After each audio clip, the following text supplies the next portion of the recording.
the Sunday that changed everything.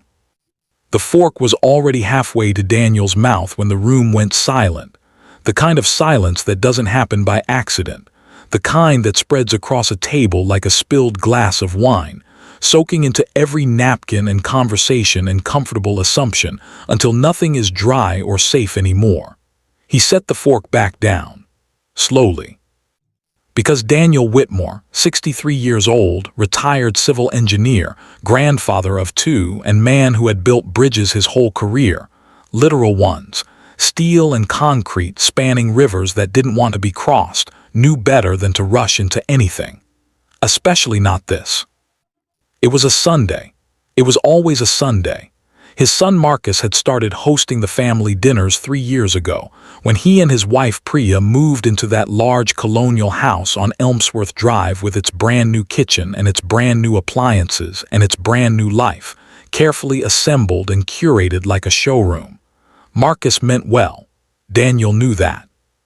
He had raised Marcus to mean well, had poured that intention into him the way you pour concrete into a foundation, slow and deliberate, making sure there were no air pockets, no weak spots. But Priya was different. Not different in the way that makes a man stop and recalibrate, the way Daniel had when he first met Marcus's college friends, all of them sharp and ambitious, and full of ideas he hadn't considered. Different in the way that made the air in a room rearrange itself subtly so that everyone felt slightly less settled than they had been before she arrived. Daniel had noticed it from the beginning. He had said nothing. Tonight the table held 8 people: Daniel and his wife Margaret, Marcus and Priya, Marcus's sister Elaine and her husband Tom, and Priya's parents Suresh and Kavitha visiting from out of town for the first time. The roast was golden. The wine was good. The candles were lit. Everything looked, from any reasonable distance, like the picture of a happy family. The insult dressed in silk. It began, as these things always do, with something small. Priya had been talking about her promotion, Senior Director of Marketing, a title that arrived with a salary Daniel suspected would have made his younger self's jaw drop. He was proud of her for it, genuinely so, even if she never quite made it easy to say so out loud. She had a way of presenting her achievements that made applause feel mandatory rather than freely given, and Daniel had never been comfortable with mandatory anything. Priya, we're finally in a position where Marcus and I don't have to worry about money the way some people do. I think that's so important for children, for stability.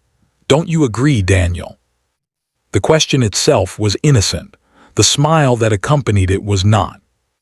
Because Priya knew, and everyone at that table knew, that Daniel had spent the last 2 years navigating a difficult financial patch after his engineering firm was absorbed in a corporate restructuring that left him with a buyout and a bruised sense of self. He had spoken about it honestly with Marcus. He had made peace with it privately. He had rebuilt, as he always rebuilt, quietly and without asking for credit. What he had not expected was to have it served to him at dinner, dressed in silk, presented as a general philosophical observation while Priya's mother smiled and Suresh nodded, and Marcus looked at the roast like it contained the answer to a question no one should have been asking. Some people, 2 words, light as a feather, heavy as a stone. Daniel heard them the way you hear thunder before the rain, not as a surprise, but as a confirmation of something you already felt in your bones. Margaret's hand found Daniel's knee under the table. He felt the gentle pressure of her fingers, not a warning, not a plea, just her. Just the woman who had stood beside him for 38 years and knew, without a single word passing between them, that this was a moment requiring careful navigation. Elaine cleared her throat. Tom reached for the bread. Kavitha glanced at Suresh. Everyone was waiting. Daniel lifted his eyes from the table. He looked at Priya, and he smiled. What silence sounds like. Here is what Daniel did not do. He did not raise his voice. He did not go cold. He did not reach for the wine glass to buy time, or pivot the conversation with a joke, or look to Margaret to rescue him. He had spent 63 years learning that the men who shout across tables rarely win anything of lasting value, and the men who go quiet out of shame leave something behind them at every table they abandon. Daniel Whitmore was neither of those men. He set his fork down on the rim of his plate carefully so it didn't make a sound, folded his hands, and looked at Priya the way a man looks at a blueprint when he's found an error. Not with anger, with calm, professional attention. Daniel, you know, Priya, I appreciate the question. Stability matters deeply. You're absolutely right about that. I've thought about it quite a bit over the years. He paused, let the agreement settle, let her relax into it. Daniel, in fact, I was thinking about it in 1987, when Marcus was 3 years old and I was working nights on a highway project to keep the mortgage paid, while Margaret was finishing her nursing degree. And in 1994, when we had a flood that took the basement, and we spent 6 months rebuilding it ourselves. Every weekend, Marcus right there handing me tools he was barely big enough to lift. And again in 2003, when Elaine needed surgery that wasn't fully covered, and we figured it out. We always figured it out. He let that land. The table had gone very still. Daniel, so yes, stability is important. And I think the most important thing I ever taught my children is that stability isn't something money gives you. It's something you build, with your hands, over time, even when it's hard, especially when it's hard. He picked up his fork, cut a piece of roast, ate it thoughtfully. The candles flickered. Priya said nothing. But something moved across her face, something that was not quite embarrassment and not quite anger, something more complicated than either, something that would need a long, quiet evening to fully understand. Marcus was looking at his father now, really looking. The way a grown son sometimes looks at his father and sees, for the first time in a long time, not the man who aged and became ordinary and familiar, but the man who was always there, constant, load-bearing, invisible the way foundations are invisible until you understand what they hold up. It was Priya's own father who broke the silence. Suresh was a quiet man. Daniel had pegged that about him within the first 10 minutes of meeting him. A retired schoolteacher from Pune, with reading glasses on a cord around his neck, and the careful hands of someone who had spent decades writing on chalkboards. He ate slowly and listened more than he spoke, and Daniel respected him for both.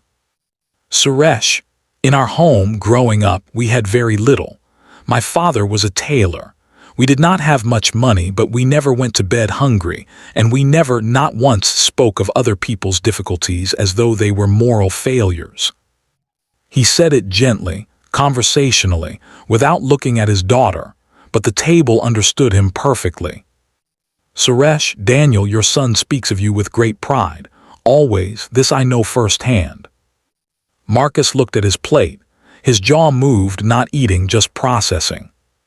Kavitha reached across and touched Priya's hand, and something in that gesture, the particular tenderness of a mother correcting a daughter without a single syllable, made Priya's eyes go bright and wet for just a second before she blinked it away. There is a kind of reckoning that happens not in arguments but in the space between them, not in the insult delivered, but in the silence that follows the response that doesn't need to fight. After dinner, the meal finished in warmth, somehow, the way storms sometimes end and leave the air cleaner and cooler and easier to breathe than before they came. Elaine told a story about Tom trying to rewire a ceiling fan and summoning Daniel over on a Saturday morning to fix it, which made everyone laugh, including Daniel and Tom both, which is the best kind of laughter, the kind that doesn't exclude the person it's about. Priya was quiet through dessert, not cold, just interior, as if she'd retreated somewhere behind her own eyes to have a conversation with herself that she hadn't planned on having tonight. Daniel didn't press her. He wasn't the type to press. He had made his point the only way he ever made his points, by being exactly who he was completely and letting that be enough. After the dishes were cleared, Marcus found his father in the back garden. Daniel was standing by the old oak tree that Marcus had climbed as a boy, The one Priya had once mentioned she wanted removed because it was too close to the house. Daniel hadn't said anything about that either. Marcus, Dad, I'm sorry about. Daniel, don't. Marcus, I should have. Daniel, Marcus, look at me. He did, and Daniel put a hand on his son's shoulder, the same hand that had handed him tools through a flooded basement, that had steadied his bicycle, that had signed the tuition checks and the graduation cards and the hospital release forms and every other document that constituted a life of fatherhood quietly and completely rendered. Daniel, she's young, she's smart, she's still learning that the scorecard in her head isn't the only one that matters. Give her time. Marcus, you're more generous than she deserves. Daniel, maybe. Or maybe I remember being certain I had everything figured out, and I remember who was patient with me. Marcus said nothing. He didn't need to.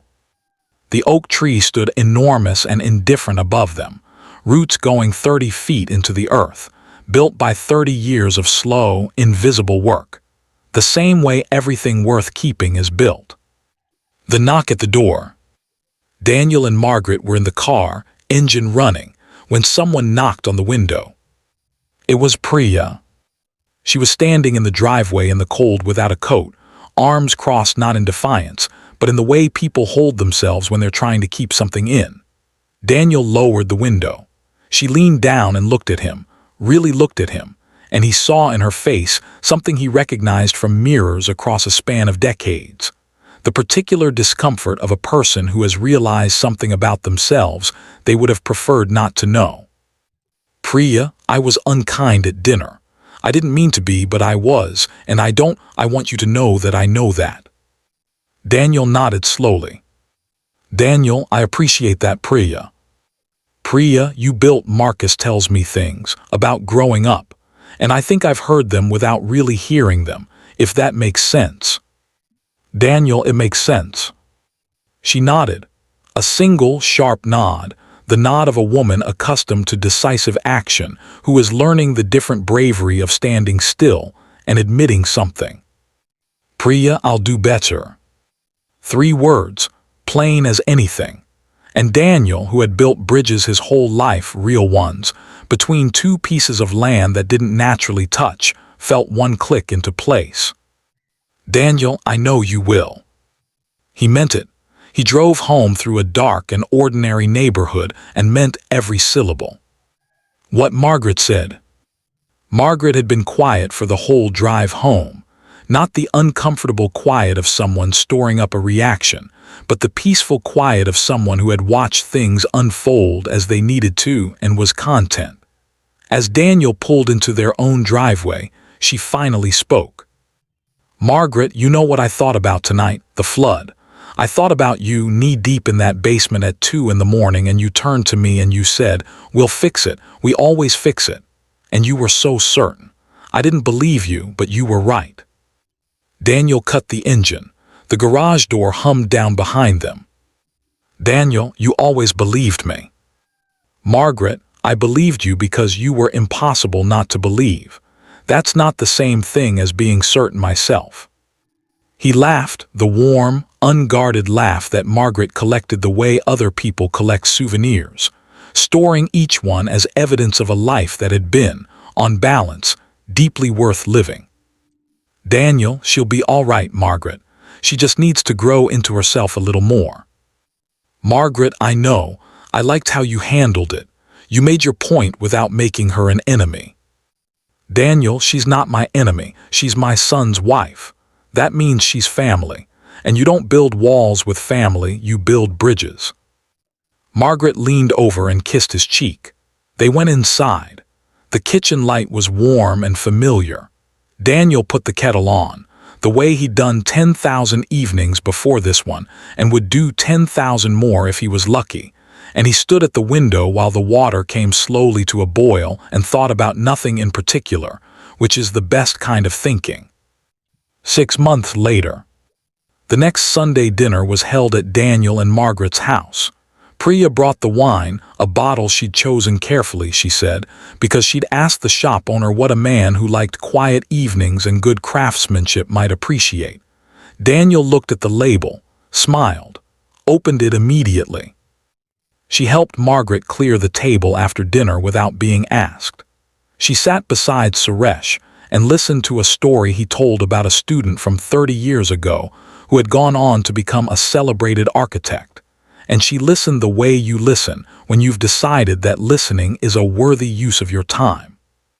And when Daniel's granddaughter, Marcus and Priya's youngest, climbed into Daniel's lap midway through dessert and asked him to tell her a story, Priya watched from across the table with something on her face that was uncomplicated and real. Something that looked, in the warm light of an ordinary Sunday, very much like gratitude. Daniel told his granddaughter about a man who built bridges, about how the hardest part was never the steel or the concrete. It was convincing two separate pieces of land that they were better off connected, that they needed each other, that the river between them was not a barrier but just something to span. He told her it always worked in the end, if you were patient, if you were steady, if you were, above all else, willing to stay at the table.